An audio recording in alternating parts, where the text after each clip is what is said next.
Assalamualaikum warahmatullahi wabarakatuh. Saya di sini Yuli Ermasari dari tim Ketru. Saya di sini akan menjelaskan tentang stunting. Jika Anda ingin tahu apa sih itu stunting, mari ikuti video selanjutnya.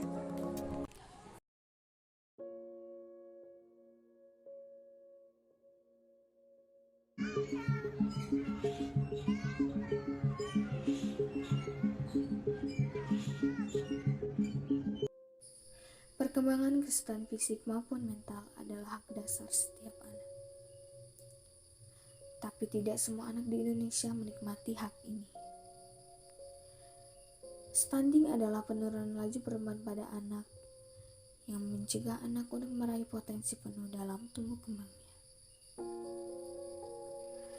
Bukan hanya itu, gangguan mental dan keterlambatan motor juga dapat terhambat, diakibatkan oleh kurangnya asupan vitamin dan mineral yang tepat dari waktu ke waktu, sehingga anak memiliki IQ yang rendah, prestasi yang rendah, sampai meningkatnya biaya yang harus dikeluarkan pemerintah dalam mengatasi hal ini.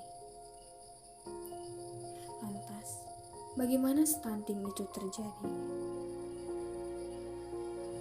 Hal ini berawal dari ibu selama kehamilan, yakni kurangnya asupan zat gizi seperti vitamin dan mineral, terutama zat besi. Setelah anak lahir, ia juga menerima ASI secara terbatas selama 6 bulan pertama, ataupun tidak mendapatkan ASI eksklusif sama sekali. Ditambah sanitasi yang buruk, menyebabkan bayi diare ataupun terkena infeksi lain, sehingga membatasi penyerapan nutrisi saat makan. Presiden Joko Widodo mengakui masalah stunting masih menjadi pekerjaan rumah agar cepat diselesaikan oleh pemerintah. Masalah ini dapat dicegah. Lantas bagaimana sih caranya? Pertama, selama kehamilan, ibu diharuskan mengonsumsi zat gizi yang cukup, seperti asam folat dan zat gizi. Sekian yang dapat saya jelaskan kepada Anda. Di video selanjutnya akan ada wawancara mengenai masalah stunting. Assalamualaikum warahmatullahi wabarakatuh. Waalaikumsalam warahmatullahi wabarakatuh. Maaf Bu, kedatangan kami di sini mengganggu waktu Ibu. Saya sebagai ketua kelompok dari tim Ketru ingin mewawancarai Ibu tentang stunting. Pertama-tama kalau boleh tahu nama Ibu siapa? Baiklah, nama saya Bidan Eva Muntia SST. Saya sebagai tugasnya di Puskesmas Gunung Agung dan sebagai bidan desa di Gedung Jaya. Oke, masuk dalam pertanyaan. Dalam pertanyaan pertama yaitu apa sih yang dimaksud dengan stunting? Baiklah, stunting itu adalah gagal tumbuh pada bayi baru lahir sampai balita yang disebabkan oleh kekurangan gizi kronik dari 1000 pertama kelahiran bayi tersebut. Tanda awal stunting pada anak bagaimana dan sejak kapan, Bu? Kalau tandanya itu yang paling cepat kita lihat itu adalah pendek. Oh ya. Tidak sesuai dengan usianya. Ya. Apa dampak stunting bagi anak, Bu? Dampaknya banyak.